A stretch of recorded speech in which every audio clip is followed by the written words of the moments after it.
to clarify po, no, so when are you saying po that we're focused on eradicating the insurgency rather than, I guess, forging peace talks po with the CPP-NPA? Just to clarify po. Yeah, sa dialogue naman, ang gobyerno palagi namang open kahit sino eh.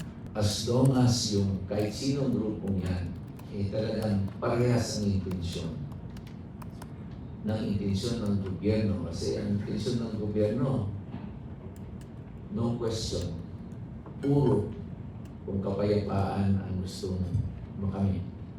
Dahil yung balance sheet ng Pilipinas, palaging naapektuhan pag may kaguluhan.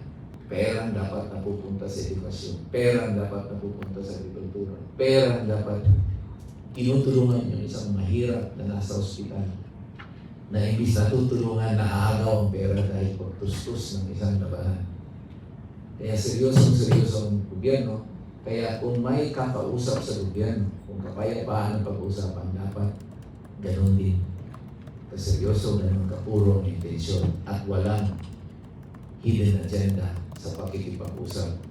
Dapat parehas ang agenda na yung usaping makamit na tunay na kapayapaan at tutukan at labanan. Isa lang ang kalaban, labanan ng kahirapan.